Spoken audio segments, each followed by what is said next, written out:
Hello my friends and welcome back to my third Age Total War Divide and Conquer, where I play as Mordor. This is episode 42 and I didn't have the audio for this. I somehow deleted it because I did this ages ago. So well, I'm showing you Mithlond because that's where the ring is. I did this weeks ago, so I have no idea what's actually happening.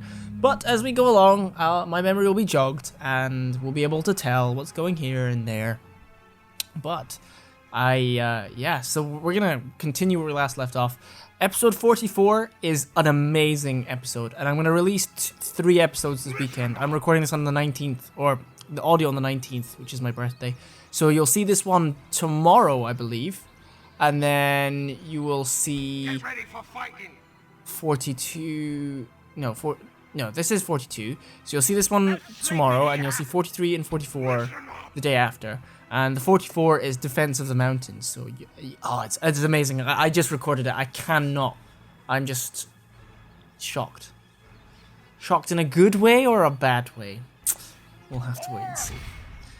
Could be really bad. But yes, so we're going to try and take out Legolas. Interesting. We're going to kill the faction heir. At least try to. With Dwar of War. And I'm not even going to try and pronounce his name. Aranastorian. Okay, that wasn't too bad. But we're gonna try and get Erendolan.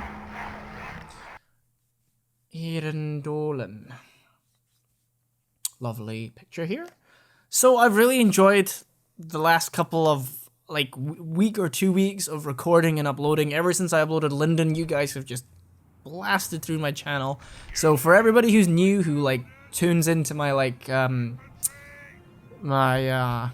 Mordor campaign, because it received a backlash of tons of viewers who've just come and watched the later episodes of it, and I'm really glad that you've done that because it's a really fun campaign.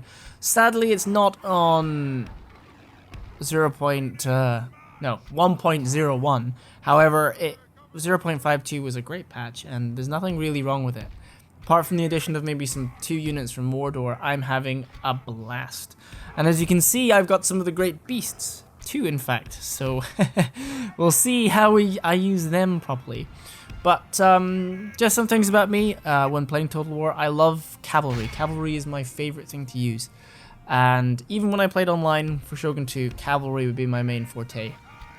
If you can take out the enemy's cavalry and take their advantage of speed, you can always gain a good advantage of them. In terms of missiles and patience, I think that's where I kind of lack. But with Divide and Conquer or any Third Age mod, really doesn't matter as much. Unless you're the Dwarves, in which your power is with your defense and your siege equipment, and not your speed. And if you're Elves, well then you're just powerful with everything. So I hope you guys are enjoying everything I'm doing. I'm so happy recently. I have not done this well in 2 years. Not been this popular in 2 years. And ever since I came back, as much as I love doing this, I always felt a little bit kind of iffy and a little bit I used to be I used to get a lot more viewership, a lot more people commenting and just having fun and enjoying this. And now I feel like I let myself down because I just stopped. But I didn't stop for a stupid reason though. I stopped for my education, which is still going on. But I've decided that I'm committing myself to this now. As in a good part of me will be doing this for a while.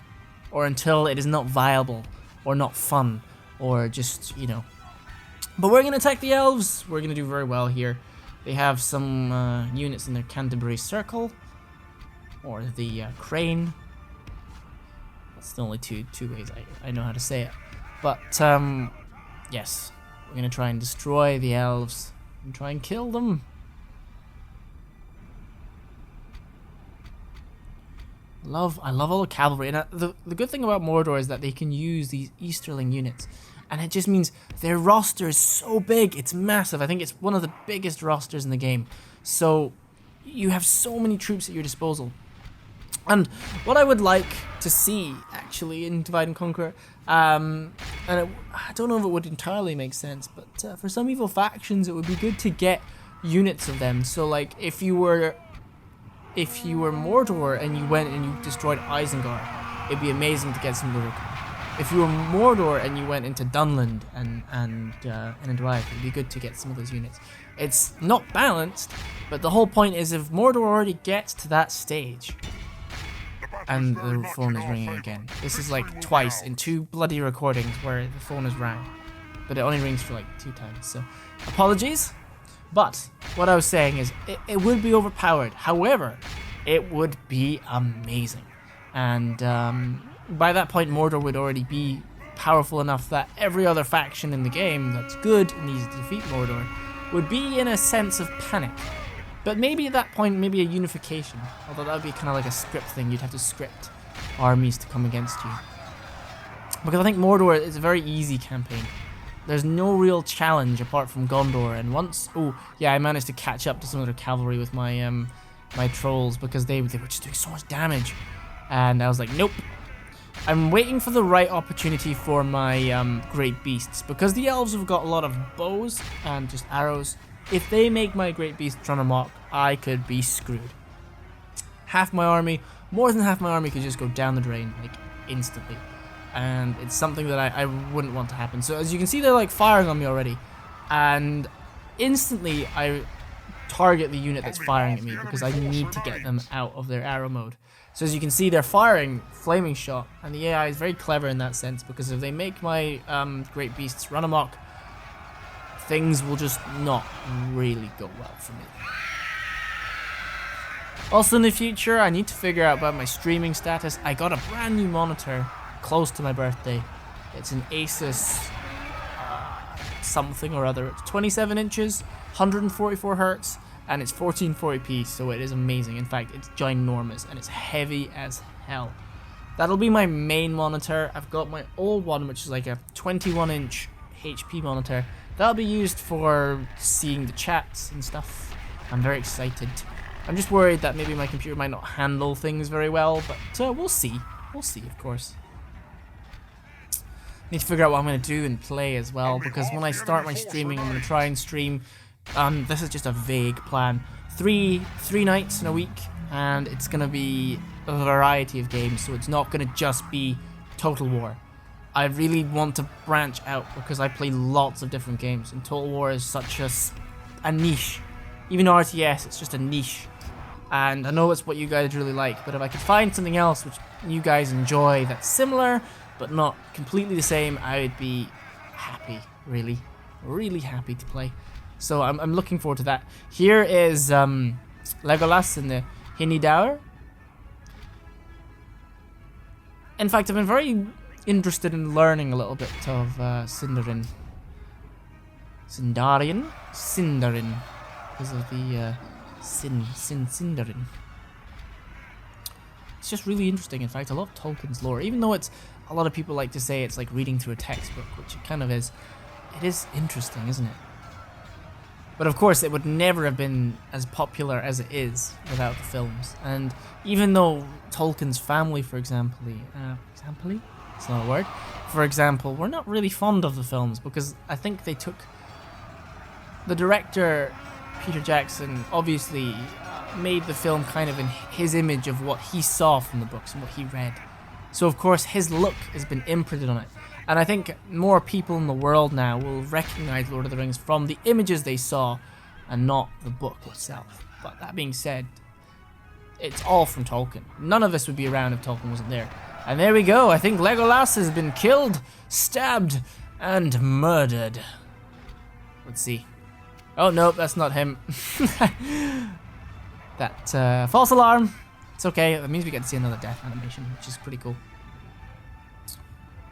Oh, kill them. Kill the woodland warriors. As you can see, we didn't lose many men and orcs and urks in this fight. Hinidaur, that's where he is. That's where Legolas is. There he is. With his 2 little swords. In fact, you'll be seeing a lot more of him in my Fellowship campaign. Also, just a side note, my Rune episode, that really screwed up, and it was released the day after, and because of that, the viewership on it dropped like hell, because a lot of you guys either had seen, well, 100 of you guys had seen it the night before, which is fair enough, and the rest of you guys might not have appeared for you. So go check that out if you haven't. Also, the last Fellowship campaign episode, go check that out if you haven't. It's really good. I'm really having a lot of fun with it. Apart from that goddamn Frodo mission with Athelion. Just a pain. Oh, there he is! Legolas, he's been... he's just been killed. Horribly. Just horribly. What's left then? Nothing. Nothing. They're gone. Gone forever. And I've only talked for 10 minutes out of the 30-something minutes that's left. So, yeah. At some points I might need to stop talking for a bit, or else my throat will dry up. Although I could just talk forever, but I don't think you guys would enjoy that just as much. The Great Beasts, 133. They seem to take the winning MVP of that fight. Eomer had his ward, the East Mark, with his base at his home, Alberg in the Fold. Unfinished Tales. And back to the campaign map we go. So, Erin Dolan is now ours. And we have a victory! The victory conditions have been met. Mordor has technically won the campaign. However, will I stop here? Will this be the end? Well, I'll answer this in one word. No. I promised you guys I would go after every single good faction in the game. And even if I don't do that, I want Sauron to be alive. And I want him to come back, because the whole point, in fact, is for Sauron to regain himself and then come after every single faction in the game. Good faction. Haradrim, Khand, Shadow of Mirkwood, Orcs of the Misty Mountains, they will all bow under him. And Angmar as well. Oh, that screeches. I've got my headphones off, so I can't hear it, but the screeching. And Erin Dolan's got plague. Why? Why has it got the plague? Also, we can get trolls out here. Good, I like that. Well, definitely need to hold on to this place, because I really like having... trolls. Trolls are good. I love trolls. Any evil faction that can't have them, for example, in my Rune campaign, I can't have them. It's a shame, but to replace them, I've got another guilty pleasure, which is the War Chariots of Rune. Oh, fancy. So yes, we're now going to take Dale. Dale's going to fall for us. And oh, we need to really defend the mountain settlement. Bregnas is under siege, and the... what are we doing? Oh yes, we are trying to escape the clans of Enedwyth as they surround us with their militia tier. Uh-oh. Not good. Our small army has been spotted outside. So we cannot withdraw, and we have to fight them. And that's like, it's so stupid. I can remember this now. I had to fight this because I couldn't escape for some reason. And I couldn't choose not to fight as well. So, I don't know. Oh, the dwarves are a pain. And this, they're throwing it at us, mostly their later tier units. Some of them, not very many of them. Their generals are the worst, and I can't escape this as well. I really don't like that. But we're gonna go in. We're gonna have to fight them off, but I'm not wanting to fight them, so I think I know my plan, but I'll wait till we get in to tell you guys about it. I'm just checking my audio to see if my audio is bad or good. It seems like when I have my headphones on, I seem to like talk really loud, like really loud, and I've been noticing that, and it annoys me a little bit. But when I have my headphones on and I talk like normally, it just doesn't seem like I'm talking normally. It seems like I'm talking really quietly, because it's got like that kind of sound insulation. So it just seems like I'm talking really quietly, but I'm not. So like right now I am talking pretty quiet. This is me talking pretty quiet. But if I go and scream and shout like I normally do, then it seems normal to me, but it's not.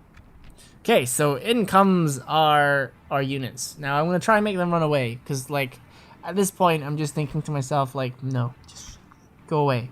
Just flee. Flee for your life. Because we do not need to fight these guys here. It is not good for us. We would lose. So I'm making them retreat. However, the pathfinding in this game... Why? Why? Why are they retreating out that way? They're going, like, north. Why can't they just retreat from where they came from? It makes no sense whatsoever. But the good thing is the dwarves have no cavalry. Or they do, actually. They have some Dale cavalry. But they won't catch up to us. So as you can see, some of our units are making their way through. Both our trolls got out. Our generals got out. So that I'm very happy about. I'm very pleased. But, the Lokigamp Rim, I want them to escape as well. And some of the halberdiers. Our main force, however, is coming in to defend. And they're the sacrificial army because there's nothing I can do about them anymore. We're gonna lose them. But, so, escape. Oh, and the catapult as well. The catapult, I can remember this. The catapult was like, I was like, no. They're so slow. They're so slow. They won't make it out. Okay, so they're coming and attacking our main line. Oh, and I did a wrong attack order, as you can tell. Had to pause it. Go for the Dale cavalry. And just hold the line, really. That's really what we have to do here. If we can hold the line, then we'll do well. If we don't hold the line, then we won't do well. So it'll be interesting on Sunday for you guys to have 2 Mordor episodes. And, I need to do a birthday one. I need to do a birthday video. Of course, you'll be watching this like later on, so if I do something, it might have come out already. That would be good, though. That would be very good. I'm really happy with everything. I've never been this happy. There are 2 things that I need to. There are 3 things I need to do, which will make me the happiest ever. The first thing is get rid of my name and change it to something else. I hate the name. Get Milky is a terrible name. It's a horrible name. I'm 22 now and it's just awful. Goddamn awful. I don't want to use it anymore. I don't like being called it. I don't like anything about it. I hate it. So I need to think of a good name for myself. Second of all, I need to update all of my social media. I need to use that a lot better. I need to connect with some people, and I also need to redo all my graphics. Now, when I do that, I've never really bothered about graphics for my channel before because I've never taken it that seriously. The most I've actually put into it was my thumbnails. I put some effort into making my thumbnails, like a little bit of time. If I was to spend that much time on doing like a header for my channel and Twitter, I would be a lot better. And I can do that. I can easily do that because my profession in life and what I go to uni for is graphic design. I'm a graphic designer, and an illustrator, kind of. I can illustrate things. If you look carefully at my my image for my channel, it's a Dwarven helmet. Might not look like a Dwarven helmet, but it is from that distance. It does look like a Dwarven helmet. Some people have said it looks kind of like Nordish, which is fine. But yeah, it's Dwarven helmet, and I did that myself. And I've done other helmets too, actually. I've done a Rohan helmet. I'm going to be doing a Sauron helmet.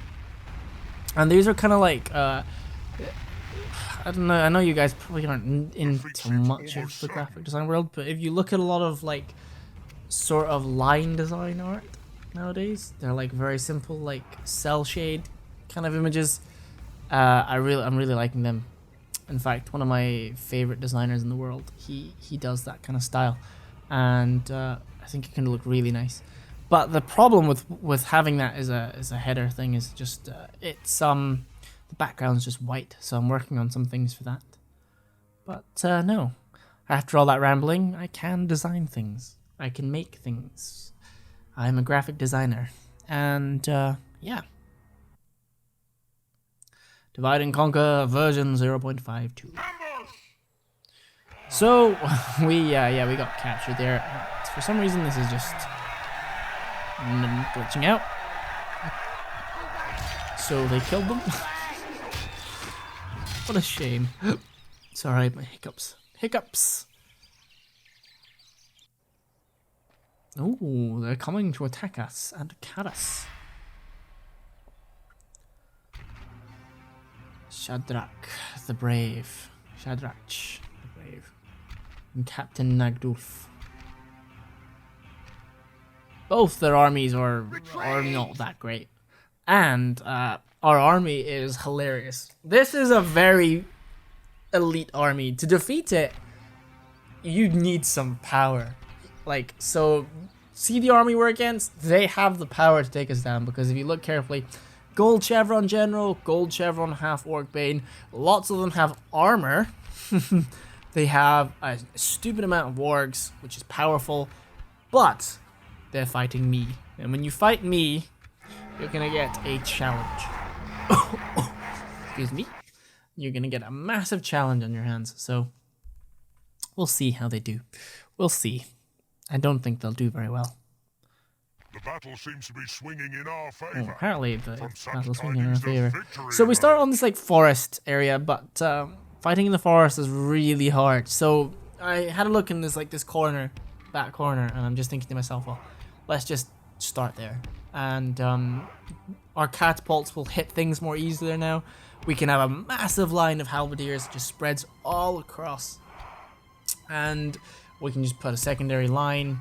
Our general we can keep back so he doesn't die. And we can just have it. Now, formations in this game, there's never anything really that's just spectacularly new. Like, you can ambush units, you can put them in different locations to hit them. But most of the time, it's like, put your pikemen at the front, put your units behind them, and then flank. Or use the units behind your pikemen to come in and attack them. So hence the reason why normally, like, in a line case like this, I have 3 units in the middle for my just normal infantry, and then I have 2 that will come off to the side and flank round. And as you can see, we'll go down the line, you can see the Uruk halberds bracing for impact. And they have their pikes down, their rusty pikes, or not pikes, halberds. So they have their halberds. And in comes the Isengard army.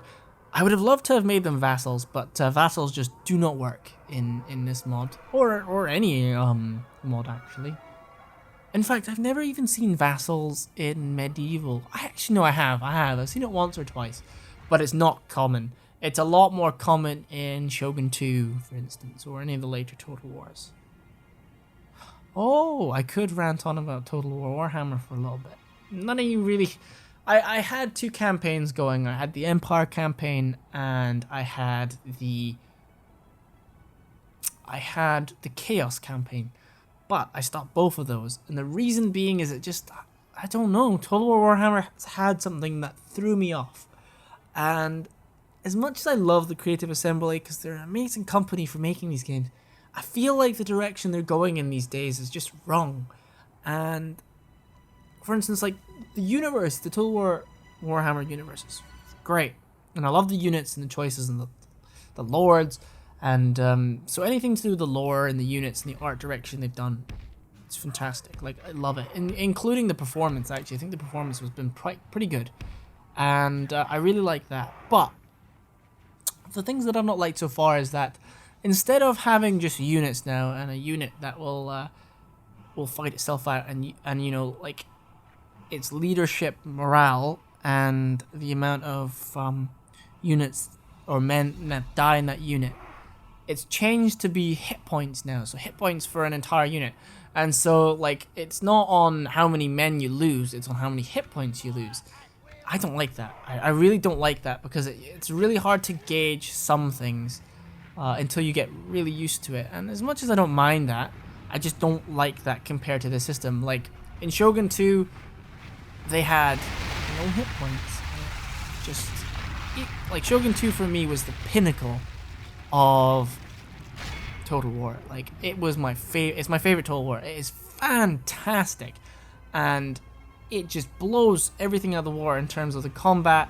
And, like, it was like one of the first Total War games I played on my new computer, and it was fantastic. I loved it. And then they also had, like, the Avatar campaign for multiplayer. And, like, Total War Warhammer didn't have any of that. And so I just feel like they're focusing on maybe one thing too much. Their campaign is good. But even then, I have some complaints. Like, I don't like Chaos as much because I feel like you can only play the campaign like one way, unless you're playing as Chaos or perhaps the Beastmen now. But it's basically like you play the early on game where you attack certain factions, and then Chaos comes, you defeat Chaos, and you rally with all your forces, and then you go out and defeat the rest. And it's okay, but I did not like the Chaos vassals. They're kind of like Chaos men, the wasteling guys in the north. Didn't like them. And I don't know, it just didn't really flow very well for me. Of course, they have mods. Mods improve that vastly, and they change a lot of things, so I'm very happy that they put mods in. But yeah. And finally, and one of my worst complaints is that they're completely screwing over their fan base by putting an enormous price tag on DLC. So, I've not got the Beastmen, because it's just not really something that I'll buy until it becomes on sale. It's one faction, and it does have its own campaign, but it's one faction. Now that's not worth £12 to me. It's not worth £12. They're attacking our front line, by the way, just in case I ramble off topic. I completely just destroyed my front line, so I'm trying to target my catapults elsewhere. But yes, going back to that subject, it's just £12, I'm not paying for that. In America, it must be close to $20. That is their general, dead, absolutely destroyed by one of my catapults. I was so happy. So happy it's gone. That's a massive morale crushing blow for the enemy. They will not find that very helpful for them. So as you can see, as we flank some of them around, their Uruk Reavers are now wavering, and they're trying to get their wargs to attack some of our units. But the wargs have good attack, but they don't have a high defense, so they're very easy to take down. It's like they're not very tough.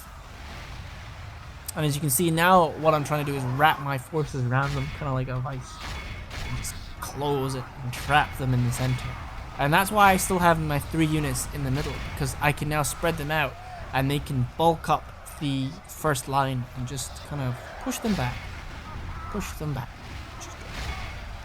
But yeah, as much as I bash to Warhammer, it's not like I don't hate it. It's not like I hate the game. I don't hate it. Not by any means. I just don't like it that much. And the one thing that always attracts me to a new Total War game is actually the multiplayer. And it's something that I didn't even want to play. Really. Just didn't want to play it. When I was having a look at the multiplayer, and my favourite person to watch for that is the Heir of Carthage.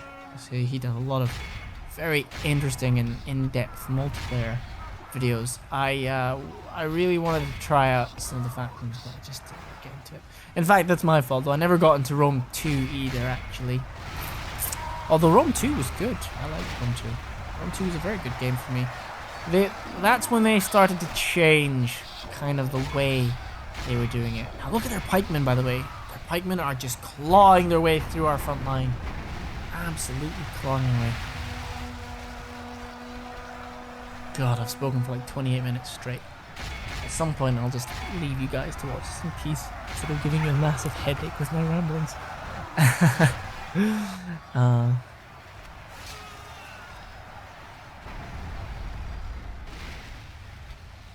Yeah, well, we're wrapping this fight up. As you can see, it's turning massively into our favor, and we're starting to kill a lot of them now.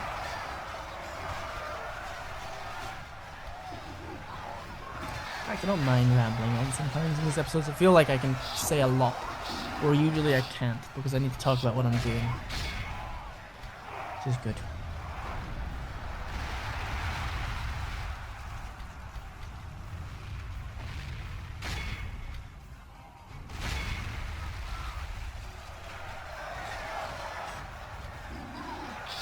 And that pikeman unit, they're so strong. Just pushing our way through our guys like they're butter. And they're half-orc Vanguard, because they've got such high armor in Chevron. I didn't realize at this time, I was wondering why they weren't breaking, but it's because of how elite they actually are. As you can see, like, the red at the bottom of our units. Some of our guys are just dying straight away. Trying to get into the crossbowmen because their shots are doing a lot of damage. We have one archer unit, and that unit's doing some damage. As much unit damage as it can do. pikemen are breaking, finally. As our halberdiers poke them to death. Alright, drop the bottle.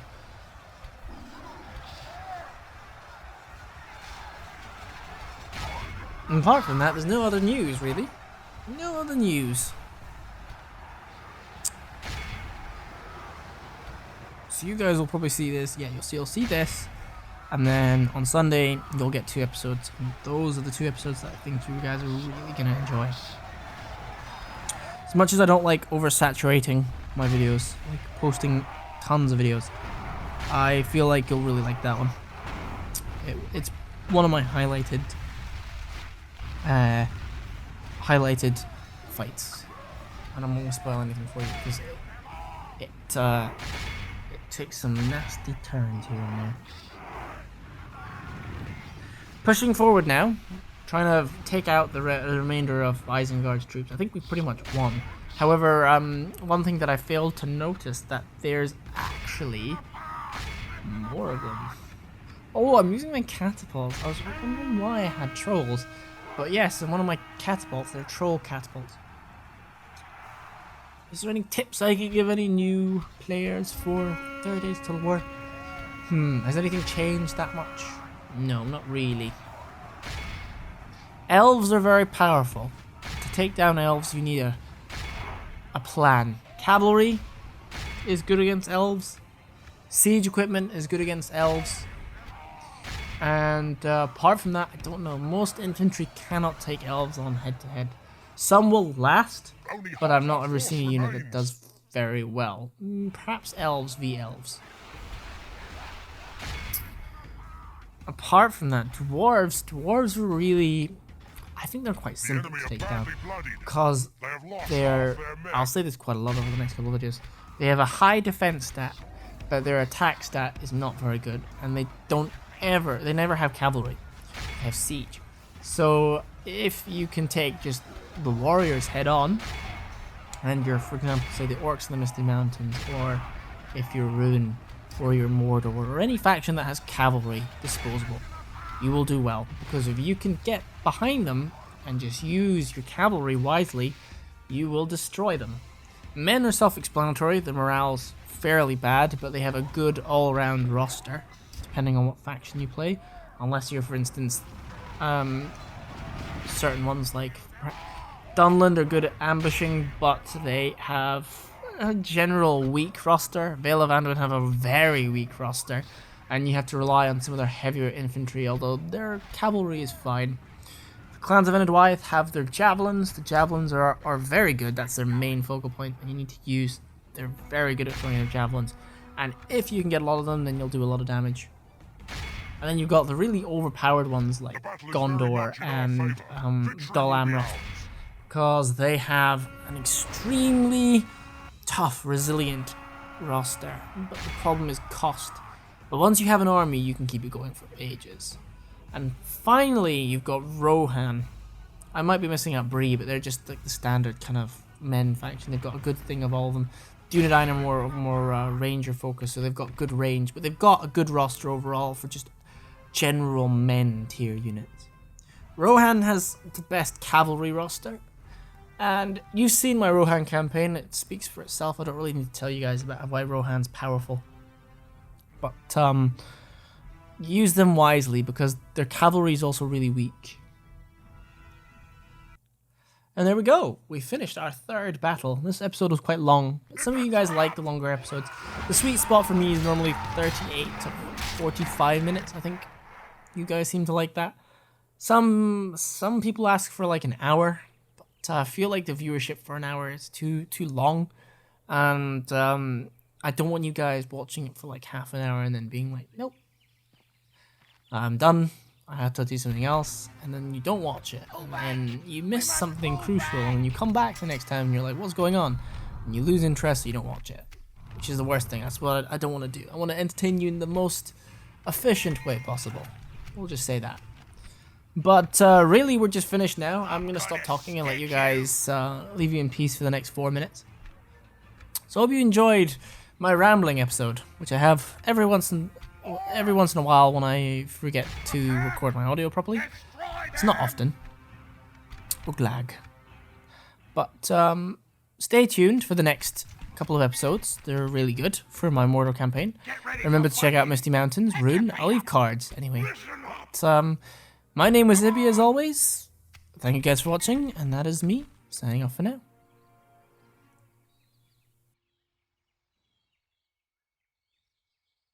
Get ready for fighting. Move! Objective complete.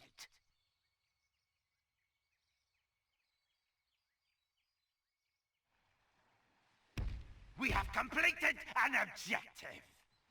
Objective complete. Listen up!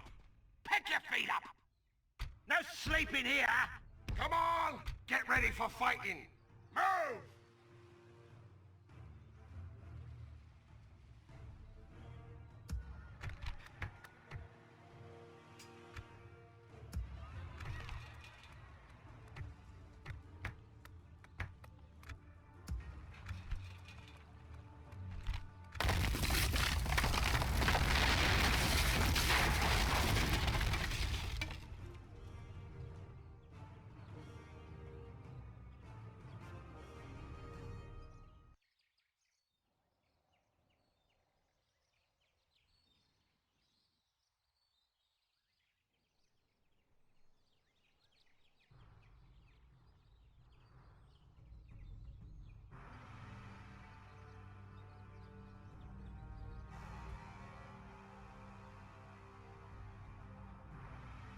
Get ready for fighting!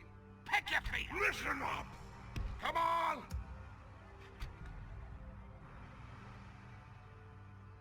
Listen up! Pick your feet up! Move!